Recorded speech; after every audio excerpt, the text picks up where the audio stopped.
What's up guys, it's Strata here, and I don't have that much time, so I'm just going to do this quick little tutorial on basically 3D motion tracking again, but instead we're going to be motion tracking a logo to the side of a wall.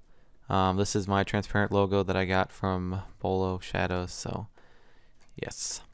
And I'm going to show you what it's going to look like. It's going to look like this, basically just going to be like sitting on the side of the wall. Whatever, it doesn't look that good because I didn't spend time on making this because I want to do a tutorial and show you guys how to do it. So basically you need a cinematic, which I have here. I'm going to just drag this into this little and make it a new composition. And this cinematic I got off YouTube, and it came with like, I don't know how long, it's like 30 minutes or something, so I'm just going to cut it down real quick to what I want. I just want this part.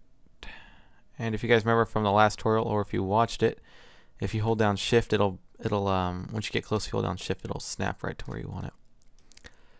And okay, so this is going to be After Effects only, by the way, guys, so you don't need Bougie or Cinema 4D for this. This is only After Effects. So I'm just going to drag this here,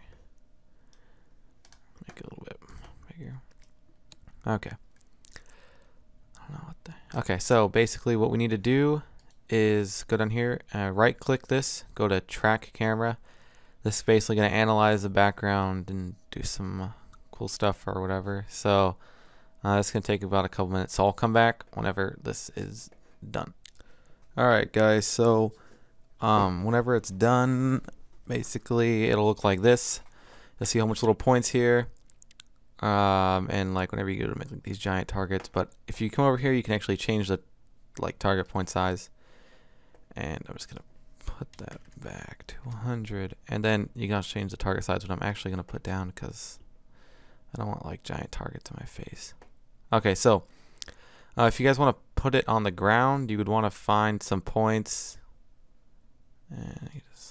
that you would want. That would not work. I don't know why I did that. I'm just gonna not pretend I didn't do that. Okay.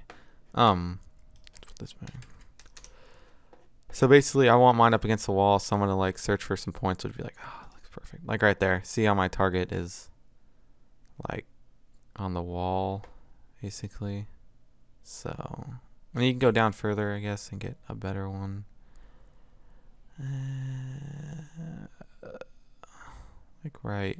I like the other one better.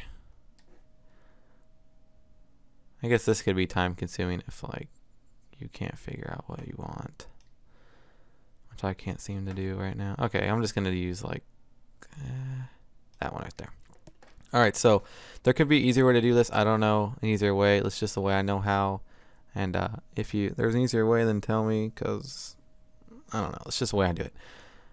Whoa, something just happened on my computer.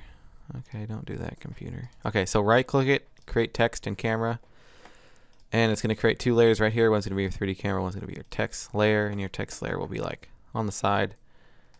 And you'll kind of know if you did it right. I mean, this isn't what it's going to look like, but you know, like if your thing is basically motion tracked on the side already. So if you're just putting text, then cool. If you're putting logo, then you need a couple more steps.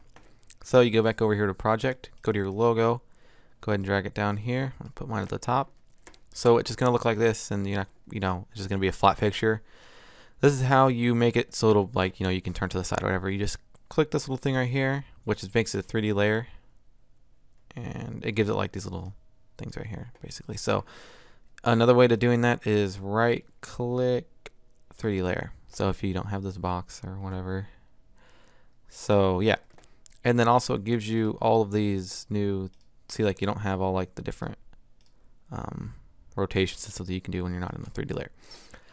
So what you need to copy is the orientation of the text, because basically the camera is tracked the text. So if we try to just put this on the side of the wall, it wouldn't really track right because it's not like in the right position to track. And so I'm just going to copy the orientation from your text, to your logo font right here. So 151.9, and this is going to be completely on, like where your point's at. Like yours isn't going to be the same unless you pick like my exact point. So 89.2 and 208 0.1. Okay.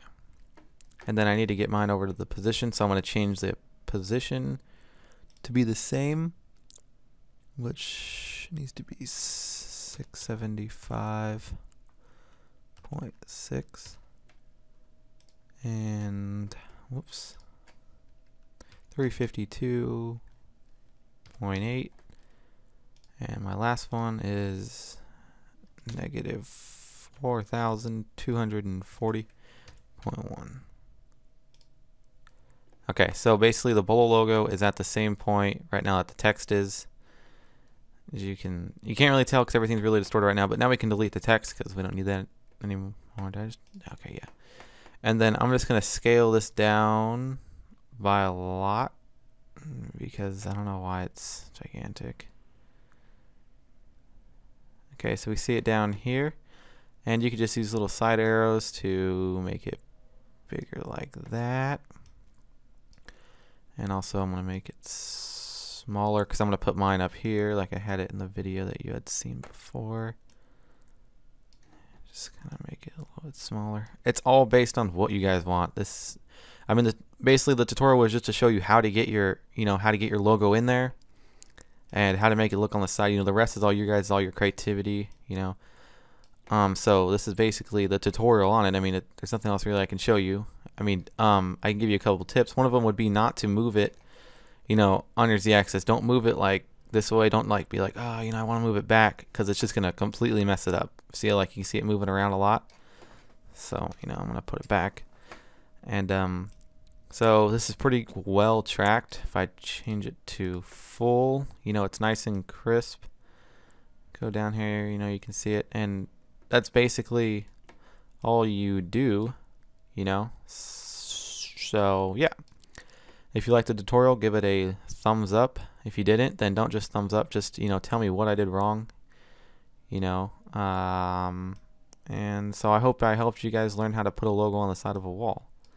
Alright, I'll talk to you guys in the next tutorial.